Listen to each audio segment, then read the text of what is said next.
They can't all be winners. Welcome to WatchMojo.com, and today we're counting down the top 10 worst video game consoles. For the purposes of this list, we'll be talking specifically about hardware blunders. The Xbox 360's Red Ring of Death has been covered, to death, but the 360 was popular and successful despite these flaws. Nothing you're gonna see on this list came close to that. Are we gonna see the games or what? Show me! Number 10, the Magnavox Odyssey. Capable of incredibly primitive graphics consisting of squares, this 1975 system was best known for Pong and the gimmick of placing a plastic overlay over your television. Capable of only creating squares, scorekeeping was up to you. With everyone believing that it only worked with Magnavox televisions, Atari swept in to claim the market. This ancient system would be higher on our list, but we're cutting it some slack for its age. Odyssey, a new dimension for your television, now at your Magnavox dealer. He's listed in the yellow pages. Number 9, Gizmondo. Released in 2005 and on the market for only a single year, this phone console flirted with two things gamers hate: a high price and advertisements. Selling for $400, gamers could choose to pick up a $299 version, which forced them to watch so-called smart ads. That's right, you'd be forced to watch advertisements to subsidize the cost. With only 8 games released, it fell hard. Number 8, Laseractive. Released in 1993 and discontinued in 95, this multi-platform console put all of its eggs in the Laserdisc basket. Yeah, I've never seen one of those either. On top of that, the system couldn't play certain games without a boatload of expensive extras in the form of 3 added modules, bringing the total retail cost to a whopping $2,500. Yeah, you heard me.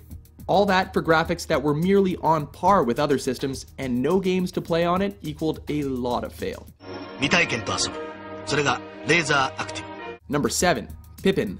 One of the arguments over the future of home computing is, will we add computing power to our television sets, or will we add TV capability to our personal computers?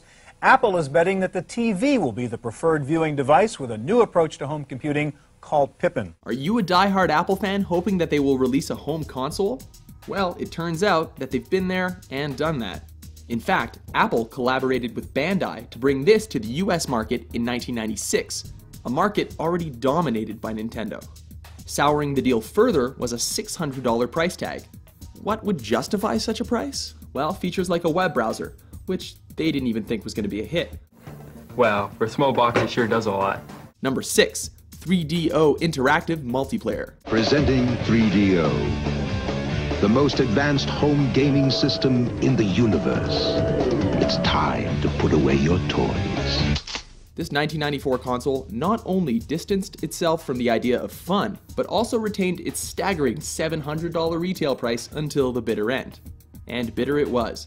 CD-ROMs with interactive movies were just too primitive. All in-game action was based on time prompts instead of actual gameplay. Fail. Cool. The real 3DO system from Panasonic.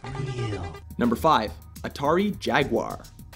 Back in 1993, the console wars seemed to have devolved into a pissing contest about who had the most bits and bytes. Why would I buy a 32-bit system for $300 when I can get a 64-bit Jaguar system for $149? Focusing more on math than making games, Atari unleashed their supposedly 64-bit system under the "Do the Math" slogan in a marketing campaign that depicted gamers as morons in the process.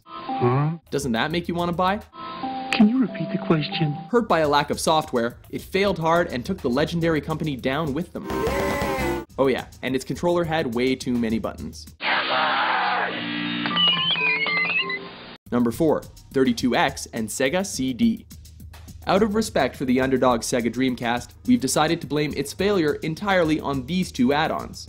Codenamed Project Mars, these pieces of Frankenstein gaming were released between 92 and 94 to extend the life of the aging 16-bit Genesis hardware. A poor man's entry into the 32-bit era, these expansions ended up creating a beast of a console that didn't perform, costing Sega lots of admiration and tripping them up before the 64-bit race could ever begin. Pretend it's a game. Number 3, N-Gage. Get out and play. Well, that was the slogan for this phone console released back in 2003 to tackle the Game Boy Advance, long before anyone ever started rocking smartphones. Resembling some sort of space taco, this one failed in large part to being a phone first and gaming device second. It was unappealing as both, with its tiny screen and minuscule library of games. The final fail was that you could only switch games by taking off the cover and battery. Do you know anyone that bought one?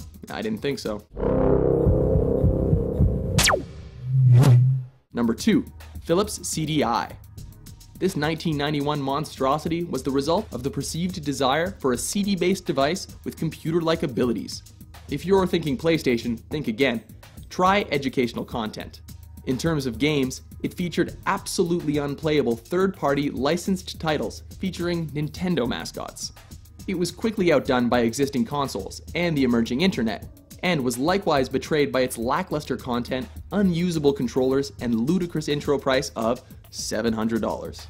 Oh, Philips, Phil Hartman, and we still don't get it. Trust me, babe, I know about this CDI stuff. Number 1, Virtual Boy. Virtual Boy. Taking the top dishonor is this piece of collectible tech with a concept far ahead of its time. Released in 1995, Nintendo's pursuit of the third dimension meant sacrificing such basic things as color, non-wireframe 3D graphics, and a proper game library. With gamers forced to submerge themselves into a headgear-bound world of red monochrome, strained eyes, and a stiff neck were all that gamers were ever left with. Virtual Boy. 販売店でぜひお試しください. Agree with our list? Do you have a dent in your bank account from any of these disasters? For more entertaining top 10s, be sure to subscribe to WatchMojo.com. That's all for now. I'm Rich Quattrone, and for all of us here at Zoom, bye-bye.